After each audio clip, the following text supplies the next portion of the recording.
Doctors அட்டோவாஸ்டாட்டின் கொடுத்தும் cholesterol 280லேருந்து 260 மட்டும் தான் கம்மியாயிருக்கா? ஏன்? அப்போ டாக்டர் செகண்ட் டேப்லெட் ஆட் பண்ணுறாங்க, தேர்ட் டேப்லெட்டும் ஆட் பண்ணுறாங்க. பட் ஒரு பேஷண்ட்க்கு எதுக்கு 3 to 4 டேப்லெட்ஸ்? இதுக்கு காரணம் இருக்குது. அது வாங்க உள்ளே போய் பார்க்கலாம். ஹாய் கைஸ், நான் உங்கள் ஷிஃபானா இன் ஜென் வித் ஷிஃபானா. ஸோ இந்த ரீசன்ஸை என்னென்ன கிளாஸில் எப்படி எப்படிலாம் ட்ரக்ஸ் ஆக்ட் ஆகுதுன்னு போய் பார்க்கலாமா? அண்ட் ஒன் மோர் திங், இது லாஸ்ட் வரைக்கும் பாருங்கள். ஒரு கோல்டன் காம்போ இருக்குது. அது 90% ஆஃப் த ஸ்டூடெண்ட்ஸ் மிஸ் பண்ணிடுவாங்க. So first class statins. Example atorvastatin 10 to 80 mg. இதோட மெக்கானிசம் பார்த்தோம் அப்படின்னா லிவர் ஃபேக்ட்ரி, லைக் லிவர் வந்து ஃபேக்ட்ரி மாதிரி ஆக்ட் ஆகும். அதில் தான் கொலஸ்ட்ரால் ப்ரொடியூஸ் ஆகும். ஸோ நம்ம ஸ்டாட்டின் என்ன பண்ணுது அப்படின்னா ஹெச்எம்ஜி கோயை ரிடக்டாஸ் அப்படின்ற ஒரு என்சைமை வந்து பிளாக் பண்ணுது. அதுதான் இந்த கொலஸ்ட்ரால் மேக் பண்ணுறதுக்கான முக்கியமான ஒரு பொருள். ஸோ ஃபேக்ட்ரியில் போய் மெஷினை ஆஃப் பண்ணிட்டா கொலஸ்ட்ரால் ப்ரொடக்ஷனும் நின்றும். ஓகேவா? பட் கண்டிப்பாக ஒன்று ஸ்டாப் பண்ணிட்டா சைடு எஃபெக்ட்னு ஒன்று இருக்கும்ல, அது என்ன? அதுதான் மசில் பெயின். ஏன் அப்படின்னா இந்த ஹெச்எம்ஜி கோயே தான் பாத்தில் தான் CO-Q10 அப்படின்ற ஒரு மசில் எனர்ஜி கொடுக்குற கெமிக்கலும் இருக்குது. ஸோ இது கம்மியாகும் போது என்ன ஆகிடும்? இந்த கெமிக்கலும் கம்மியாயிடும். ஸோ அதனால் லெக் பெயின், கிராம்ஸ் அதெல்லாம் வரதுக்கான வாய்ப்புகள் அதிகமாக இருக்குது. ஸோ எக்ஸாம் பாயிண்ட் ஆஃப் வியூவில் பார்த்தோம் அப்படின்னா மோஸ்ட் பேஷண்ட் வந்து இந்த ட்ரக் தான் ப்ரிஸ்கிரைப் பண்ணுவாங்க. ஏன் அப்படின்னா எல்டிஎல்லை 50% வரைக்கும் குறைக்கும். ஸோ ஹை இன்டென்சிட்டி ஸ்டாட்டின்ஸ்னால் என்னென்னு சொல்லுவோம்? அட்வாஸ்டாட்டின் 40 to 80 mg சொல்லுவோம், இல்லை ரோஸ்வாஸ்டாட்டின் 20 to 40 mg சொல்லணும். ஸோ செகண்ட் ட்ரக் அதுதான் எசிட்டிமைப். இது என்ன அப்படின்னா ஸ்டாட்டினில் லிவர் ஒரு ஃபேக்ட்ரி மூடுற மாதிரி எசிட்டிமைப் வந்து இன்டெஸ்டைனில் வந்து ஒரு கேட் கீப்பர் மாதிரி, கேட் கீப்பரை வந்து மூடிடும்.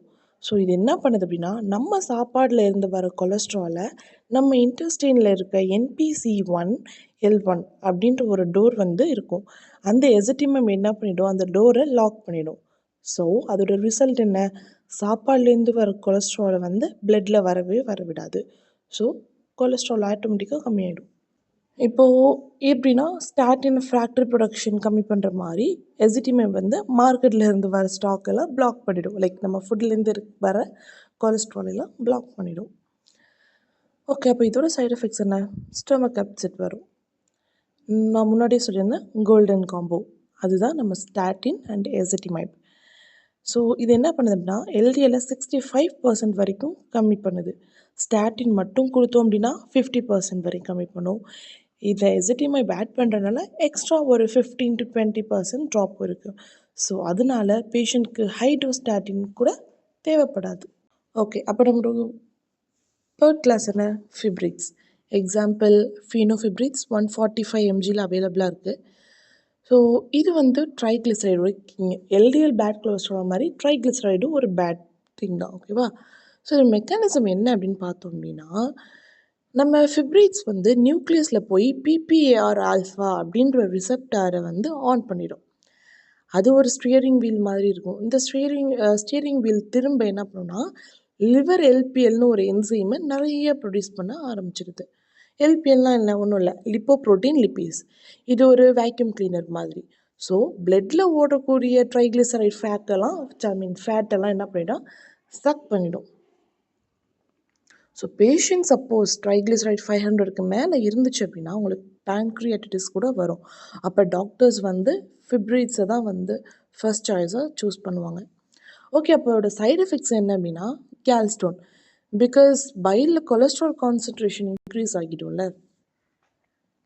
ஸோ உங்களுக்கு ஒரு எக்ஸாம்பிள் எப்படின்னா என்ன அப்படின்னா ஸ்டாட்டின் ப்ளஸ் ஃபிப்ரிக்ஸ் காம்போவுக்கு வந்து ரொம்ப கேர்ஃபுல்லாக கொடுக்கணும்.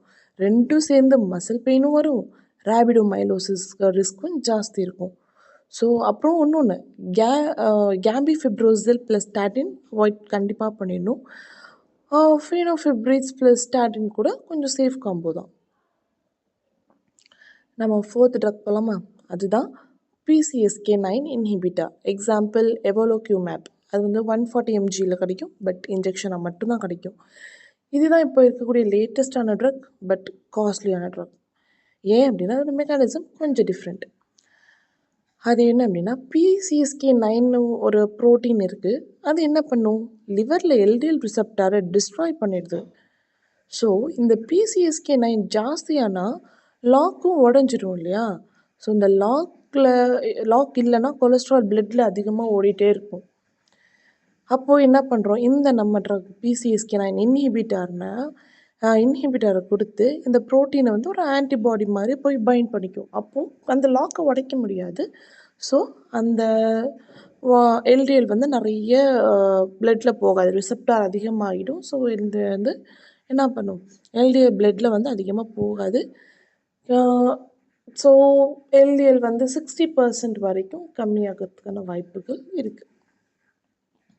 இப்போ பேஷண்ட்க்கு வந்து ஸ்டாட்டின் ப்ளஸ் எசிட்டிமைப் போட்டு எல்டிஎல் 70க்கு கீழே வர மாட்டேங்குதா, அப்போது தான் டாக்டர் இந்த இன்ஜெக்ஷன் வந்து கொடுப்பாங்க.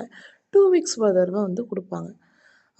பட் இதில் சைடு எஃபெக்ட்ஸ் என்னென்ன இருக்கும், இன்ஜெக்ஷன் போடுறதுனால இன்ஜெக்ஷன் சைட்டில் ரேஷஸ் வர வாய்ப்பு இருக்குது. அப்புறம் கோல்டு சிம்டம்ஸ் கூட வாய்ப்பு இருக்குது. எக்ஸாம் சைட் பாயிண்ட் ஆஃப் வியூவில் பார்த்தோன்னா, ஃபர்ஸ்ட் திங் காஸ்ட் வந்து ஜாஸ்தி. ஒரு இன்ஜெக்ஷனே அப்ராக்சிமேட்லி 20K வரையும். ஸோ இன்சூரன்ஸில் போட்டு யூஸ் பண்ணிப்பாங்க. நெக்ஸ்ட் வந்து fifth drug bile acid sequestrant. Example cholestyramine 4 gram பவுடரில் வந்து கொடுப்பாங்க. இதோட மெக்கானிசம் சிம்பிள் தான். என்னென்னா, இது இன்டெஸ்டினில் போய் பைலில் வந்து பைண்ட் பண்ணிடும். ஸோ பைல் ஆசிட் தான் வந்து கொலஸ்ட்ரால் மூலயமா க்ரியேட் பண்ணுற ஒரு பொருள். ஸோ இந்த பைல் ஆசிடை வந்து இந்த ட்ரக் வந்து வெளியே அனுப்பிடும். அப்போ வெளியே அனுப்பும் போது லிவருக்கு சிக்னல் கொடுக்கும், பைல் ஆசிட் கம்மியாகுது, நீ இன்னும் ப்ரொடியூஸ் பண்ணணும் அப்படின்னு சிக்னல் கொடுக்கும். அப்போ என்ன ஆகுது, இந்த கொலஸ்ட்ராலை யூஸ் பண்ணும். ஏன்னா கொலஸ்ட்ரால் யூஸ் ஆகுறதுனால தானே பைல் ஆசிட் ப்ரொடியூஸ் ஆகுது. கொலஸ்ட்ரால் மூலமாக தான் பைல் ஆசிட் ப்ரொடியூஸ் ஆகுது. ஸோ கொலஸ்ட்ரால் வந்து என்ன ஆகும், யூஸ் பண்ணி இன்னும் பைல் ஆசிட் வந்து ப்ரொடியூஸ் பண்ணுறதுனால எல்டிஎல் கம்மியாயிடும். சிம்பிள். ஸோ ப்ராப்ளம் என்ன அப்படின்னா, இதனால் கான்ஸ்டிபேஷன், ப்ளோட்டிங் இருக்கும். அப்புறமா பவுடர் இருக்கிறனால பேஷண்ட்ஸ் அதிகமாக சாப்பிட விரும்ப மாட்டாங்க. ஸோ அதனால் இப்போல்லாம் அதிகமாக அது யூஸ் பண்ணுறது கிடையாது. நெக்ஸ்ட் வந்து நியாசின் ட்ரக் வந்து நியாசின் எஸ்ஆர் 500 to 2000 mg வரைக்கும் இருக்குது. இதுதான் ஆல் இன் ஒன் ட்ரக். ஏன் அப்படின்னா எல்டிஎலும் கம்மி பண்ணும், ஹெச்டிஎலை இன்க்ரீஸ் பண்ணும், ட்ரைக்ளிசரைடும் கம்மி பண்ணும். பட் ஒரு மெக்கானிசம் எப்படின்னா, லிவரில் இருக்கக்கூடிய VLDL, அதாவது வெரி லோ டென்சிட்டி லிப்பிட்ஸ், அது வந்து ப்ரொடக்ஷன் பிளாக் பண்ணுது.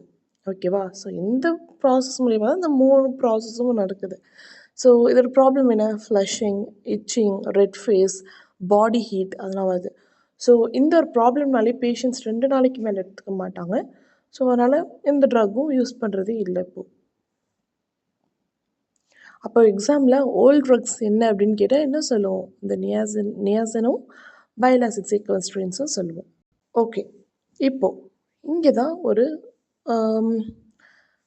ட்ரீட்மெண்ட் லேடர் மாதிரி பார்க்கலாமா? ஃபர்ஸ்ட் ஸ்டெப் 1 லைஃப் ஸ்டைல் தான் ஃபஸ்ட்டு சேஞ்ச் பண்ணணும். கண்டிப்பாக நம்மளோட டயட், எக்ஸசைஸ், அப்புறம் 3 months ஒன்ஸ் கண்டிப்பாக ப்ளட் செக் பண்ணணும். நெக்ஸ்ட் வந்து ஸ்டாட்டின். அதுதான் நம்மளோட ஃபர்ஸ்ட் லைன், அப்போவே பார்த்தோம். ஏன்னா 50% வரைக்கும் எல்டிஎல்லை ட்ராப் பண்ணுது. நெக்ஸ்ட் என்ன, ஸ்டாட்டின் ப்ளஸ் எசிட்டிமைப். இது டார்கெட் ரீச் ஆகலை பட் ஆகலைன்னா என்ன பண்ணணும், ஆட் பண்ணணும். நம்மளோட ஸ்டெப் 4 PCSK9 இன்ஹிபிட்டார். நம்ம ஃபேமிலி ஹிஸ்ட்ரியும் பார்த்து பேஷண்ட்க்கு எம்ஐ ரிஸ்க் இருக்கான்னு பார்த்து இந்த ட்ரக் வந்து நம்ம ப்ரிஸ்கிரைப் பண்ணணும். நெக்ஸ்ட்டு தான் வந்து ஃபீனோஃபிப்ரேட்ஸ், அதாவது நம்மளோட fibrate class. Suppose triglyceride more than 500 இருந்தால் மட்டும் இது வந்து கொடுக்கணும். ஓகே, ஸோ இதோட கோல்டன் ரூல் என்ன அப்படின்னு பார்த்தோன்னா, treat the numbers not the patients. LDL target என்ன, ஹை ரிஸ்க் பேஷண்ட்ஸ்க்கு எல்டிஎல் லெஸ் தென் 70 mg/dl வரைக்கும் ரீச் ஆகணும். அதை ரீச் பண்ணுற வரைக்கும் நம்ம ட்ரீட்மெண்ட் கொடுத்துக்கிட்டே தான் இருக்கணும். ஓகே கைஸ், இஃப் சப்போஸ் நீங்கள் யாராவது ஹாஸ்பிட்டல் போஸ்டிங் போகிறீங்கன்னா உங்களுக்கான ஒரு சின்ன டிப். பேஷண்ட்க்கு மசில் பெயின் வந்தால் ஃபர்ஸ்ட் என்ன பண்ணணும்னா TSH and vitamin D check பண்ணணும். ஏன் அப்படின்னா ஹைப்போதைராய்ட் ப்ளஸ் விட்டமின் டி கம்மியாக இருந்துச்சு அப்படின்னா நம்ம ஸ்டாட்டின் கொடுத்தோம் அப்படின்னா அவங்களுக்கு மசில் பெயின் அதிகமாகிடும். ஸோ ட்ரக்கை ஸ்டாப் பண்ணுறதுக்கு முன்னாடி காசஸ் என்ன அப்படின்னு பார்க்கணும். ஓகே கைஸ், இப்போது கமெண்ட்டில் சொல்லுங்கள் உங்களுக்கு என்ன மெக்கானிசம் ரொம்ப பிடிச்சிருந்தது. ஸ்டாட்டினோட ஃபேக்ட்ரியா இல்லை பிசிஎஸ்கேயோட 9 இன்ஜெக்ஷனா? அண்ட் இந்த டூடுன்னு உங்களுக்கு பிடிஎஃப் வேணும்னா கமெண்ட்டில் சொல்லுங்கள், நான் உங்களுக்கு சென்ட் பண்ணுறேன். நெக்ஸ்ட் வீடியோ இந்த டிஸ்லிபிடீமியா எப்படி காசஸ் ஆகுது அப்படின்னு வேறு டிப்ஸோடு பார்க்கலாம். ஸோ ஃபார்ம்டி பிஃபார்ம் எம்பிபிஎஸ் ஸ்டூடெண்ட்ஸ்க்கு டெய்லி ஒரு டூடில் இருக்குது. சேனலை சப்ஸ்கிரைப் பண்ணிக்கோங்க அண்ட் உங்கள் கிளாஸ் குரூப்லேயே ஷேர் பண்ணுங்கள். See you in your next video. Bye.